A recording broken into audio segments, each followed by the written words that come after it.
welcome everybody, and I am so excited to share another episode of Marketing Inc. Today, I have a really exciting guest, Jamie King, aka the Slay Coach. So Jamie is a business coach primarily for female entrepreneurs, really passionate about what they're doing. She works with a lot of different industries, a lot of different types of businesses, and we're going to be talking about personal branding today. So welcome, Jamie. Thanks for coming. Thank you so much for having me. This is so fun. I'm so glad we're doing this. So Jamie's actually from Louisville as well. That's how we were able to originally meet and connect. And she's doing some really cool things. But for the most part, she probably has one of the strongest personal brands that I've seen. And I know a lot of you will probably say, well, she's an online business, but that doesn't matter at all. And so today you're going to hear from her exactly how you can apply those same principles to your local business, or if you're starting a local marketing agency, or maybe you already have one, she's really going to help you develop something that will make you stand out. So Jamie, why don't you just tell the viewers or listeners a little bit about you, your business, and how you got here? Yeah, people that really need to bring their business online. And that's what I've been so passionate about here recently. So I'm super excited to talk to you. So for me, beauty school dropout, mom of three, I was that girl that always thought, I can't wait to get out of Kentucky. I can't wait to turn 18 so I can get out of Kentucky. And, I was like, I'm bigger than this town. I don't know what I'm going to do, but I'm going to do something cool with my life. And then I got knocked up, right? So had a wonderful daughter and stayed here to be close to family, but I got pregnant when I was 19. So I was a mom when I was 20. I bought my first house when I was 21 and did the corporate 9-to-5 thing. I was no longer going to go to Hollywood and be a celebrity hairdresser. I was no longer going to, move my entire life across the country. I was going to stay here and build a family. And so that made me turn towards corporate America. And while I was really good at it, I worked my way up the ladder really quickly, and I managed call centers for Humana. I had anywhere from 500 people working for me, 20 supervisors, 2 operations managers. And I was in charge of really leadership development and kind of the brand mission and telling brand stories for the company to our vendors. So we had vendors operating our call centers. And I had to go give the Go Team Humana speech. You're just like one of us. You're part of the team. So I had to rally the troops. And I'd done that from age 24 to 28. And so after leadership development, basically I was a leadership coach for supervisors. And so really forming leaders for years within corporate really set me up to set, a really structurally sound online business. And so I had sales experience and I didn't have the marketing side of things. So I hopped into network marketing. People love it or hate it and say what you want about it, but it really taught me so much about online marketing. And so I did that for 3 years and was able to replace my corporate salary and stay home with my baby. And then suddenly it wasn't in alignment anymore. And I was like, I really knew I had to do my own thing. So that's when the Slay brand started 2.5 years ago. And we grew it to a 7-figure business in year 2.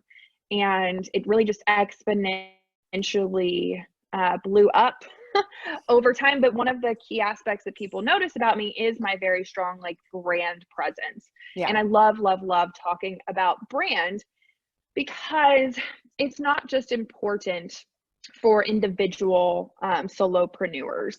It is also important for companies to really establish core brand values and brand stories that connect to their ideal audience. So for me, it's what is the brand mission and vision? Can we get behind it? Can your entire team get behind it? Can everyone that works for you, can your community get behind it? Is it something that people want to support?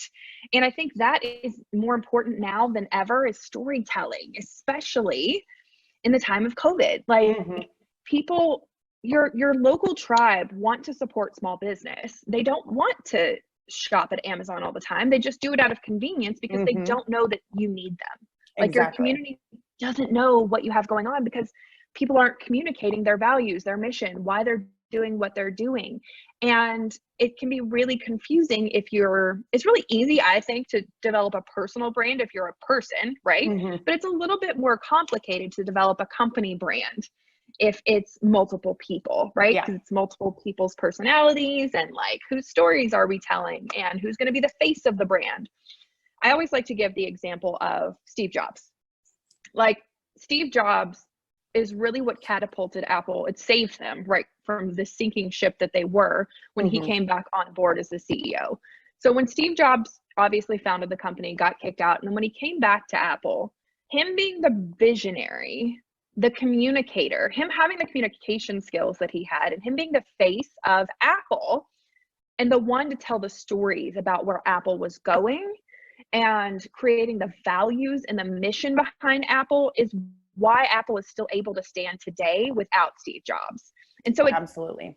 does that make sense? Like you're building a company, but someone should really step up and tell the stories for this company. And it doesn't have to be the owner. Like it doesn't have to be, but most of the time they want to hear from the founders. They want to hear from who cares about this brand and baby the most. So I don't know, Allie, maybe you tell me, like, you interact with more brick and mortars than I do on a regular basis. Are these companies, are they scared of, like, you know, being the face of the brand? Do they not want to be the face of the brand? Like, what is the thing? So all of the above, honestly. The first thing I'll say is, you know, if you started a business, you have some level of confidence in you because you had to create this thing and put it out there. And now that it's going, it seems like people have stepped back and they don't want to be that face. And I honestly don't necessarily know what it is, other than a lot of people are really scared to do video. And I think we all know at this point, video is one of the single best ways that you can really tell your story, that you can connect that face to the name of your business. But too many people, they really struggle with that. And I also think that they don't understand how to develop those brand stories. So one thing that we try and do is help businesses come up with their core story. So the core story concept was created by Chet Holmes. He's one of my favorite, like, marketers, salespeople of all time. And the core story is great for businesses that don't feel like they have a lot of personal stories to tell necessarily in relation to their business, because it becomes stories about the customer, as opposed to necessarily stories internally about you. So even if you don't feel like you have those personal feelings and stories that you can share, you can still tell the stories that your customer wants to hear, that your customer can relate to, but someone has to be that sounding board and that mouthpiece to get it out there, because nobody likes that corporate, nameless, faceless feel anymore. If they ever did, they definitely don't like it now. They definitely don't now.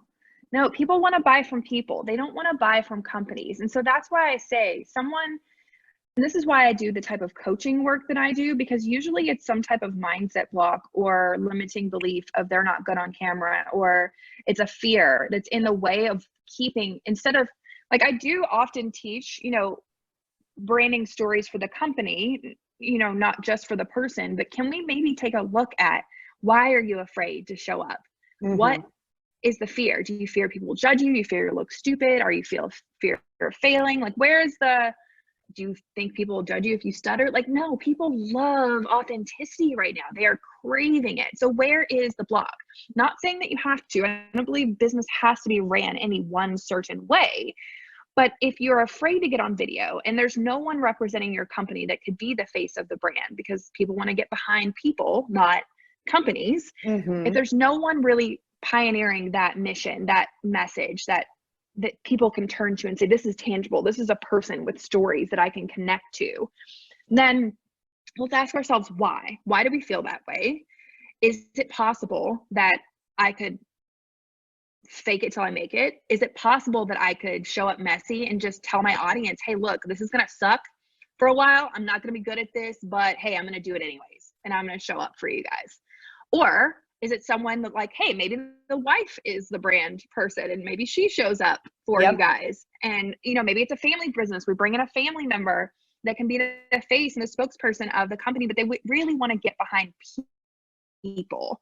Not to say that you have to do that, but I really think let's figure out the root cause of the problem so that we can help people and make a lot of money. But my advice for anybody building a company or building their core brand stories out is think about 3 to 5. Like I always say, you don't have to have, because people take everything so literal. Well, what if I only have 2? Well, what if I only have 4? What if I have 5? And I'm like, it doesn't matter how many. Like, just picture, like, don't take everything so literal. 3 to 5 stories that we're going to tell on repeat. So I want you guys to pick out 3 to 5 stories and 3 to 5 ideal clients. And I want you to write 3 to 5 different stories or posts or content tailored to that one specific client of yours, because we all have a client that walks in a store and buys way different things than someone spending $500, buying one thing. So there are different types of people that we all work with on a daily basis. And if we're speaking to all of those different people or have specific messaging set aside that we can just plug and play when we're ready to go, because the number one thing about storytelling is your audience can't hear that story too many times. They want to hear you say, like, where your company began, how it started, what the foundation of your belief and mission is. They want to hear you talk about your brand philosophy and the grassroots story, or you have the ideal customer story. Like, this is so-and-so, here's our person that had this transformation. We want to tell that story over again. But like, if you can just pick 3 to 4 and change them a little bit each time, you're not really doing that much work. And it's super simple to create content around these 3 to 5 different things.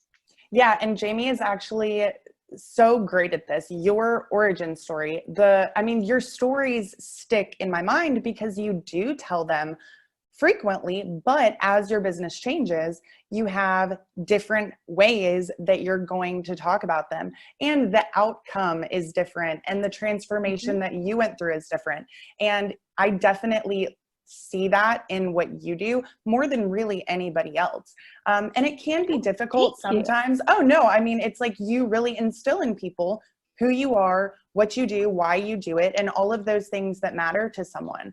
Well, a lot of businesses, they don't realize that your audience is not seeing everything you put out. There's no possible way that everyone on every platform, on your email list, they don't all see those things. So even if people didn't want to hear that same story over and over again, are you going to stop telling it to the new people who come into your environment because you're worried about someone hearing a similar message? In marketing, we talk about frequency. Frequency is very important. Frequency of the message is just as important, because that's what gets someone to really remember it. So I think that's a really awesome tip, because it does allow people to focus in on a small task, essentially, that can have a really big impact in the way that they present their brand. So one thing that we've run into are businesses that say, well, I am not my customer. Maybe I don't necessarily buy what they buy or think how they think. What advice would you give to someone who maybe they want to be this person that can tell those stories, but they don't necessarily feel like their audience will relate to them, since it's not a similar persona or avatar? Ooh, that's so good. So that's where I come in and I do market research, and I would do the ideal client stories. So when I do market research, and I don't do it in a super masculine, tactical, practical way, I do it on a real human level. Like, let's get in a room with someone. Like, I want you to imagine, like, someone that walks into your store or that would buy from your company or that would book a service with you. I want you to picture someone that you know that has either booked with you before, or that has not necessarily has ever bought from you. I want you to think of someone that's been interested, or someone's a friend of the family that you think might fit in this specific niche. I want it to not be a customer yet. I want it to be the person that hasn't bought. I want you to have conversation with that person. I want you to get in a room or on the phone and get on the phone with that person and get to know them. Because at the core foundation of, I sell to a lot of people that don't come from my background or have my stories or experience, right? But when we can understand them, so storytelling is so powerful. It's why we can hear one song And one person will interpret it as them losing their dog dying, or someone will interpret it as their boyfriend breaking up with them because the song is about loss. Mm-hmm. So when you can relate a story back to basic human emotion, like I have experienced loss, or I have experienced struggle, or I have experienced financial hardship, or I have experienced not being able to DIY something myself, or whatever, like whatever the frustration, whatever the emotion is, we've all experienced that raw emotion. So if we can get down to the core of what that emotion is that that person is feeling, the only way to really, really do that is to have conversations with those kinds of people to understand where they're feeling. So when you are telling your stories, you can think, oh, I remember this time when I was super frustrated, or this is when our business had a time when we were struggling, or whatever, or when we were frustrated because we couldn't get a contractor to do something right, or I don't know, like whatever the problem that you're solving is.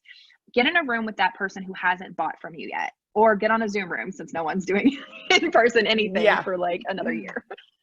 Like get on a call and just say, hey, can I buy you lunch? Like, or can I treat you to coffee, whatever coffee chats or whatever people are doing these days in Zoom, just saying, hey, I appreciate you like liking our stuff or following, or you're a friend of the family. And like, you seem like a type of person who like, I would want to know more about. Like, just have just be human. I know it's super fucking hard. Sorry, I cuss a lot, guys. Like, I know it's really hard to reach out to people, especially if it's a stranger, but look inside your warm circle first and see if there's anyone who might fit that ideal avatar and say, hey, can I pick your brain? Can I buy you lunch? I just want to know, like, what have you struggled with in life? I'm trying to get to know my ideal customer better. And if you're giving them something, they'll say hell yes. And honestly, like, even if you're not, sometimes or most of the time, they'll probably say yes. Hey. Like that is another, it's a big block people have, is simply reaching out for a real human connection, which is, it's crazy, especially considering most of it would be digital anyway. But I can promise you that the best insights I've ever gotten and the best opportunities in life that I've ever gotten have started by reaching out to someone and having a real genuine conversation. And that's why we're here. Exactly. I mean, it can be life changing. I was like,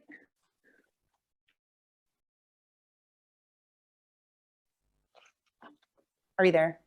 Sorry, the internet is like, it keeps cutting out.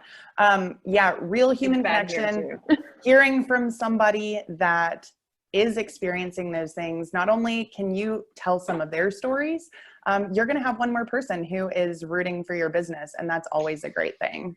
So we've got telling those stories that are foundational to your business, or potentially in a way that relates to your clients.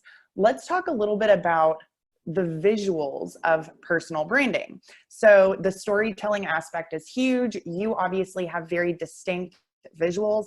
I think it's really important in someone simply being able to identify who this message is from before they see someone's face. What do you feel like businesses, especially on the local side, are doing wrong with their branding or could really work to improve on?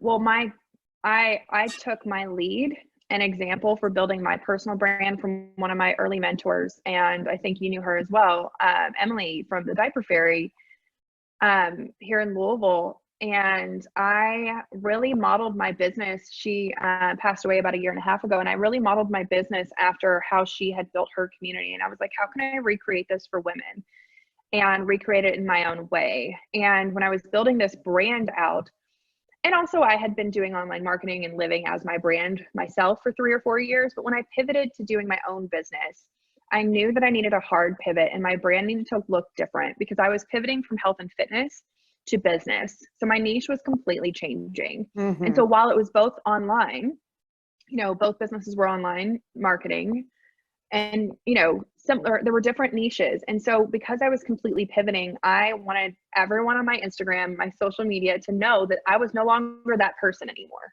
So I am my brand. So if you are a solopreneur, especially, you are your fucking brand. And I live my brand every day. So if you don't see this on video, like I have my mouth t-shirt on and a purple headband and purple hair. Purple hair.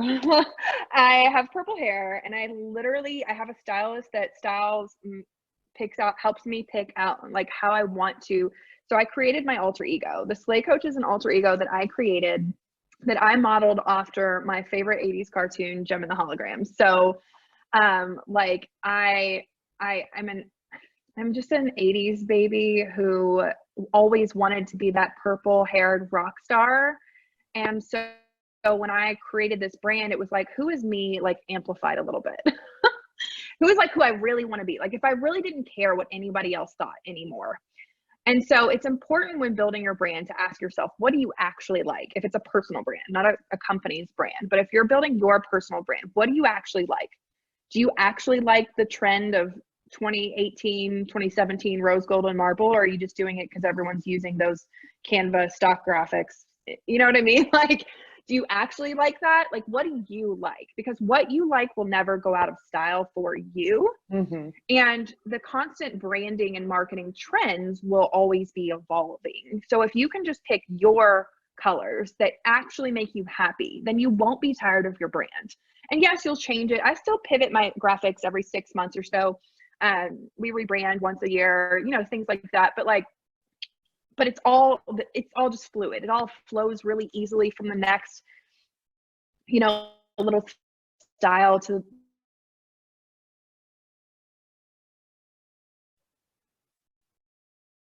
all just goes by how I'm feeling, because I am living as my brand every single day. So I'm living as my brand, down to what I wear, how I speak, my makeup, my hair. I want people to know me when they see me. I am my walking billboard. I just got a golf cart wrap. I bought a golf cart and I got a purple wrap.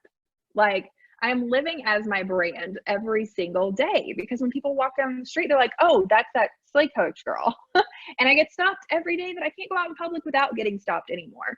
And because people know the brand that I've built.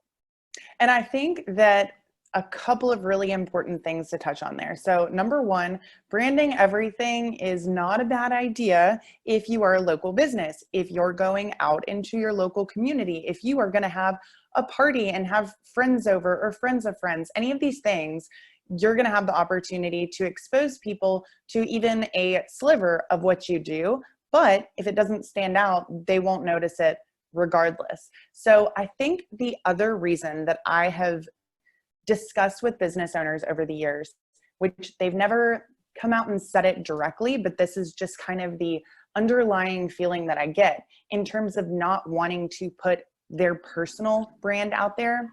I sometimes feel like people are scared of the backlash that can come if you have an unhappy customer. Okay. Everyone will have someone who is not thrilled with the job that you do or the product that you sell, and it doesn't matter how good it is. That's just the facts.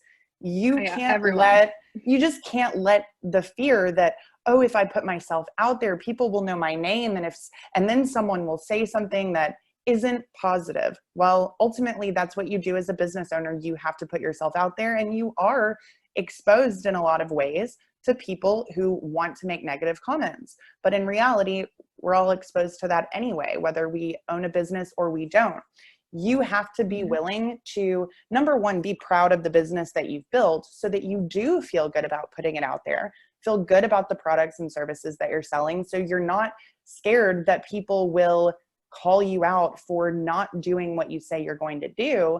But also, it does actually help when someone has a problem, because if you are constantly showing up authentically as yourself, then if somebody wants to say that they weren't happy, start a real conversation with them and talk to them about how you can help them overcome that. And even if you can't, you're still showing that you care and that you're willing to do whatever it takes. And you don't always have to be right, but being willing to make it right, I think, is the biggest thing that will separate people from like the phonies to the people who are just really proud of what they're doing. And when you can feel proud, you feel more excited to show up in the world without that fear of the backlash, I guess you can say.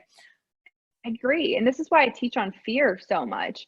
It's because fear can make you operate in a way that's out of integrity. If you're in fear, if you're afraid that you're going to lose that contract, or if you're afraid someone's going to steal your business or whatever, or someone's then you might do things that are out of your zone of integrity or how you would normally act. So when people are in fear, especially during a pandemic, they act in ways that they wouldn't normally act when they're thinking rationally. So this is why I coach on fear so much, is because when you have an unhappy customer, if you're in fear of what they could be doing to you, your initial reaction is to say, well, fuck you, you're just an asshole, or da da da da. When really, if we can come from an abundant, loving space and just give a fuck about people, even the ones that aren't nice to us, if we can just love on people, even the ones that aren't great to us, then people will see that we care. They'll see our integrity. They'll see our heart, and they'll see that complainer or that bad customer's fear, and they won't see yours. They will see that you were showing up in integrity with authenticity and genuine love for what you do and the product and service that you offer. And they'll see that those complainers are just dicks. You know? Yeah. What I mean? And I think everyone understands that. We all understand that there's haters out there, and that's fine. You're never going to get rid of that. And the sooner you can accept that, the easier it is to not worry about it at all. You know, coming back to the fact that you as the owner, if you are an owner of a business and you truthfully have no desire, or you're never willing to get on camera, you know, there are other ways to do this off camera, but being on video is powerful. This is actually what I did when I was an employee. The owner didn't want to be on camera. He did not want his name and his face out there. I consistently tried to talk him into it, but I knew that if I wanted that brand for that business that I was marketing for, there needed to be someone that was telling those stories and giving that information and connecting with the customer. So I took it upon myself to be that person. And the same way that people in your local community stop you because they know your branding, they can very clearly see who you are and what your business is. I would get stopped all the time just from being in those videos. So It doesn't have to be you, but how awesome would that be as a local business owner to be stopped in your local community from simply just being there, showing up and talking? Yeah. You know, it's pretty simple at the end of the day. It's so powerful, because then not only are you a walking billboard for your brand that's constantly reminding people, oh, that's that person, even if they feel safe enough to say hi or not, or if they're, you know, shy and don't you, because like they're still reminded that you are present, you're available, you're there in the community. So I want you to think of, for those that don't want to be necessarily totally branded, you don't have to be purple to be branded. You know what I mean? Like you don't have to turn into a crazy purple tattooed girl like me. Like I want you to think of Steve Jobs as a living, breathing example. I always use it because it's such a great analogy. He's such a great example. Yes, he was a dick, or, you know, love him or hate him or whatever, but like Steve Jobs' outfit, his outfit matched the brand vibe of Apple. The phones, the sleekness, the simplicity matched with his jeans and black polo, or his black turtleneck, mirrors what it feels like to walk into an Apple store. Sleek, clean, simple, black and white. Like Apple keeps everything super on brand. Even Steve Jobs was on brand. So when he wore his uniform every day, you know, he shows up in his turtleneck that everyone knew him for. That was intentional. That was intentional to match the values of Apple. Because when you walk in the store, what do you feel like? Everything feels open. Everything feels clean. Everything feels light or simple. And that's what the product is. It's simple. Like that was their vision of creating a smartphone and making it simple so that kids could use it, or old people, or whoever, anyone could use it. And so like he lived that lifestyle to match the company. And he wasn't always the face of the company. He was when he rebuilt it, but it wasn't always Steve Jobs. And now it's not Steve Jobs anymore, but it's the brand values and the feeling that you're creating with visuals, with aesthetics in your, whether it be when people walk into your lobby, or when people see your business cards or your social media presence. It all needs to flow together and all makes sense. And that could just be a cohesivity in colors, or a cohesivity in textures, or a cohesivity in fonts, used across all things. They want to think of you, like think of 3 to 5 things that they will remember you for that aren't just your business.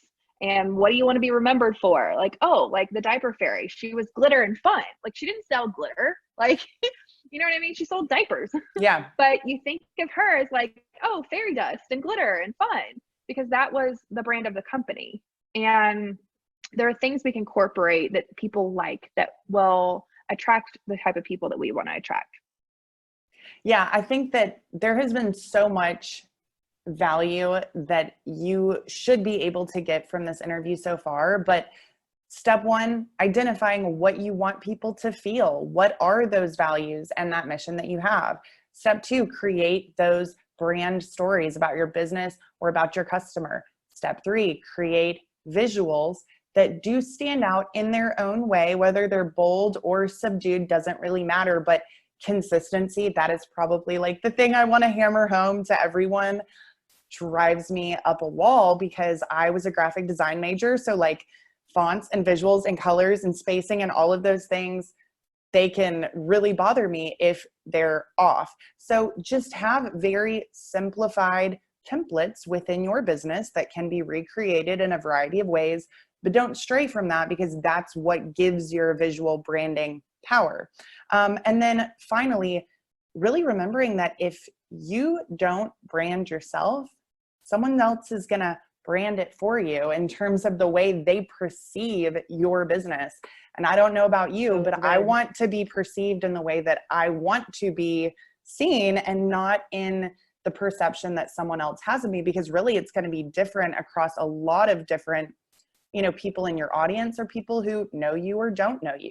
So being able to have that vision of your business does require you to define it first. So if you could give one final piece of advice to a local business owner who feels like, maybe I don't have a brand, like I have a business name, but outside of that, there is no brand behind it. What would you tell them to do? Is it to hire someone to help them, or is it to really just sit down and think about it? What do you feel like is a good starting point for them? Well, I always recommend hiring outside of your zone of genius. But if you don't have the funds yet, or if you're creating the funds, or if you're looking for the finances to be able to get that cohesive brand, is don't wait for the perfect brand. Like, don't wait till you have a graphic artist that you can hire.